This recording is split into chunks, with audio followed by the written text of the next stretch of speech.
这款呢笔记本呢名字叫《纸上作戏》，它的作者是贺有直。贺有直老头呢已经90多岁了，哎，真是非常有味道的一个老头。我觉得他这个人呢比他画的画还要有味道。贺有直呢被称为连环画大师，你看他的《山乡巨变》、李双双，这些15贯啊，这些作品几乎是几代人都是看着他的连环画长大的。其实有一个词啊，可能现在人都已经很陌生了，叫连年宣。连就是连环画，年就是年画，宣就是宣传画。贺有直呢本来是上海人，他在上海人民美术出版社工作，但是呢，在改革开放后80年代、90年代的时候，中央美术学院成立了连年宣系，这个念起来非常绕口，就把老头呢从上海借到北京来做这个连年宣系的讲师或者教授。那时候中央美术学院的校址呢是在王府井，也在王府井那一带给了老头2间房子，老头就在那里做教授。但是后来连年宣系衰败了，连年宣这个画种也衰败了。贺有直老先生呢黯然从北京回到上海，因为他这个人，他回到上海的时候，他把中央美术学院在王府井给他的房子又退给了学校。这老头说起来都非常的有骨气。哦，你以为我来这儿这就是图你的房子吗？好，我把房子退给你。他回到上海，但是呢，他在上海可能也是错过了上海那边单位分房子，所以这老头呢就在上海住。上海有一种房子叫亭子间，就是一上楼梯直接就是把楼梯的空间当房子来用。老头就在这样的房子里生活了几十年。哎，我们不说他这个人了，就说说他的画吧。这个纸上作戏这个笔记本呢，是我花了很大的心力，把老头的很多著作中摘出了很多精华要论，放在这个本子里头。我觉得对于现在的文化创意产业的这些从业人员，对于这种搞美术创作、搞文学创作，甚至是搞影视剧创作的人来说，都有非常大的学习借鉴意义。我呢，接下来给大家介绍一下这里的一些内容。什么叫纸上作戏？这是贺有直的一个观念，他就认为连环画的作者就应该是导演。导演在纸上画这些人物、画这些情节的时候，他就应该有会演戏、会制造情节的本事。这个呢，就叫纸上作戏。这个连环画作者他叫导演。哎，这里头真的是非常了不起。我们不要说他当年画《山乡巨变》，什么几下湖南，在湖南住了好几年的时间，并且还几易起稿。最后我们看到的这个获大奖的《山乡巨变》，事实上是他的第3稿。他的辛苦我们都不说，我们单说他花的心思在里头。《山乡巨变》里头呢有一个情节，就是2个男人喝酒，背后呢是其中一个人的老婆，3个人的戏。贺有直在这个连环画里用连续18幅画面，同样的空间，同样的人物。我觉得这个在当时的连环画创作中，真的就是一个非常极致的一种做法。大家呢可以仔细的看一下这个18幅画面，每一幅都不同，每一幅的表情动作，这3个人物真的是把戏做足了，并且看似不变的空间，这个导演也在这里头把这个戏做足了。所以呢，在录这个视频之前，我跟我们的导演说要呈现这18幅画面。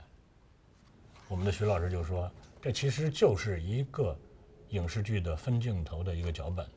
就贺有直真的是一个，他其实不是科班出身，我觉得他天生就应该是画连环画的人。你看他提出来的画连环画的这个几个要素，他总结叫4小。什么叫4小呢？小动物、小孩、小道具、小动作。我们单看分头来说，小动物，这是朝阳沟连环画里的一幕。这个就是银环主人公的婆婆盼望着她的儿媳妇赶快回来，一听说她要快回来了，翘首企盼的动作。她用什么来表现呢？就是这个婆婆呢正在用这个锣正在筛面的时候，听到了这个消息就，手打凉棚往远处看。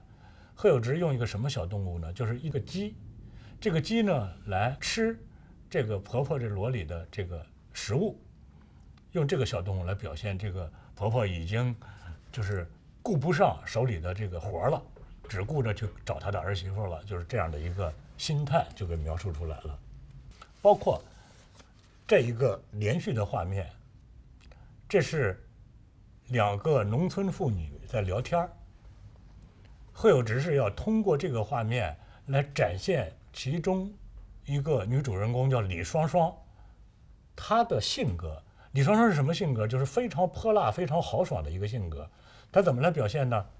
这2个人先在这里聊天的时候，旁边有几只麻雀落在他们身边，在吃地上的剩米。聊着，突然李双双被这个女孩给逗笑了。一个性格豪爽的人哈哈大笑，效果是什么呢？就是这麻雀被惊飞了。就通过这几个小麻雀来反映李双双的性格，这就是她的小动物的这种用法。我们再来看小道具，这是小道具。朝阳沟里面，朝阳沟一开始银环到农村去落户，然后银环的妈妈她是个城市人，追打到农村，要把她的女儿给抢回去。她妈妈一开始来到农村的时候，是和这个银环的公公婆婆发生了矛盾的，所以大家可以看到，这个农村叫笤帚疙瘩，拿这个笤帚疙瘩要打银环，然后被银环的丈夫的妹妹，就是小姑子，把这个笤帚疙瘩给抢下来了。这是在这个故事一开始的情节。那么到后来呢，事实上，这个她的这个银环的妈妈呢，这个思想已经转变过来了，她要把女儿再送回到这个公公婆婆家。但是呢，这个小姑子是个小女孩啊，她不知道这样的一个情节，所以呢，她一听说这个嫂子的妈妈要来，她就把笤帚疙瘩藏在身后，就避免再吵起来的时候又要拿这个笤帚疙瘩打人。所以，那么贺有直呢，就用这个小道具来推进了这个情节的发展，这是小道具的妙用。还有一个就更了不起的一个小道具是什么呢？是李双双。李双双里头，李双双和她的丈夫喜旺发生矛盾了，这喜旺就离家出走，出走的男人总是要回来的嘛。他回来之后怎么办呢？他要向他的老婆承认错误，承认错误之后，他老婆说：“你回来就好，这个家还是欢迎你的。”大家可以想，就是这个对白，这个家还是欢迎你的，这个怎么用画面来表现？贺有直想的什么办法呢？就是李双双抱着他们的女儿，她的女儿把家里的钥匙递给了她的丈夫，递给了孩子的爸爸，就用这个家门钥匙这个小道具来表示这个家还是欢迎你的这样的意思。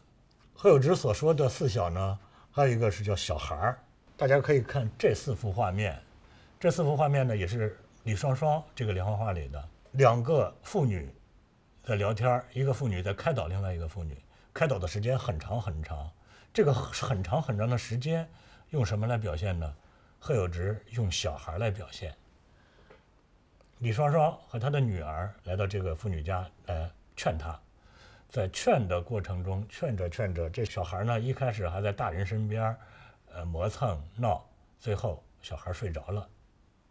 通过这4幅画面中小孩的变化来表现他们俩说话的时间的长。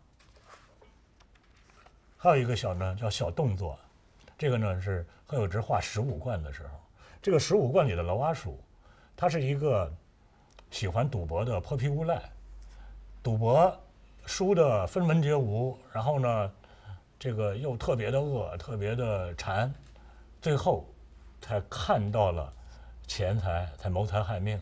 那么赌钱赌输了，又这个特别的迫切需要钱，这个怎么来表现呢？贺有直是这么来表现的。在江南的这种巷子里，楼上是赌局，老蛙鼠已经下来了，这个揣着手，一看就是一副很落魄的样子。他看到了馄饨摊儿，看到了冒着热气的馄饨，这罗巴树呢在咽口水。通过这个动作来表现这个人物的落魄，这个人物的这个身无分文，包括他谋财害命的这个动机。这里头还有一个我个人非常佩服的贺有之先生的一个设置是什么呢？十五贯里头，这个女儿离家出走，她的养父被罗巴树害死，但是呢，这个女儿呢和她遇到的一个路人，俩人结伴同行的时候，这个路人身上恰好也带着15贯钱，就被这个乡亲们捉到了公堂。那么公堂的这个官员呢叫过于之，过于之呢来审讯这一对年轻人。贺有之在画这幅画面的时候，他想的是什么呢？他想把这个官员呢一直就是非常主观武断的判断、草菅人命的这种审讯方式给表现出来。他说，只是表现对这一对年轻人的这种主观武断的判断，这个非常好表现。但是，怎么来表现出这个官员的一贯如此？这是我非常佩服贺有之先生的一点。他是怎么表现的呢？他是用文书老爷来表现的。大家看，开始审讯这一对年轻人的时候，贺有之就在这个画面的不起眼的右边画了一个貌似打酱油一样的角色。这个角色就是那个文书老爷。贺有之呢，用了6幅画面，这6幅画面几乎场景一样，大家可能都被这个画面中的主人公这个官员和被审讯的女子和被审讯的这个青年男子给吸引住了。但是大家注意看不起眼的这个打酱油的文书老爷，我给大家念一下啊，就是他在审讯刚开始的时候，这个文书老爷也不着急，但是呢也必须有所准备，所以呢他就低着头慢悠悠地磨着墨。这是第1幅画面。到第2幅画面呢，被审讯的人开始进行分辨了，然后呢这个文书老爷呢就停下来，他不能记这个被审讯人的这些辩词，他要看他自己的大老爷的反应。然后呢他又听到了大老爷的这种非常武断的判断之后，文书老爷呢也很吃惊，他就反看了大老爷一眼。然后大老爷一看这一对年轻人不按照他的意思来招供，就开始动刑。在动刑的过程中，这个文书老爷就开始磨墨了，因为他知道再大的案子只要被这么一打肯定要招供，所以他的任务就快完成了。所以这会儿呢，差人们在动刑的时候，他开始磨墨。那么等到这个2个人招供的时候，这个文书老爷呢就已经在旁边胸有成竹的刷刷点点的就把这个官员的武断的判词就已经非常流利的写了下来。到最后这一对年轻人被押走的时候，这个青年男子被带上来的时候，这个文书老爷在做什么呢？他知道接下来这一套又是一个循环，他就开始百无聊赖的开始挖耳朵，因为他知道接下来又要发生什么了。就通过这6幅画面，在一个不起眼的角落里，一个不起眼的人物，把静止的画面中在当下的这个时间段落里发生的这种故事之前的延展的所谓一贯给表现出来了，真的是非常了不起。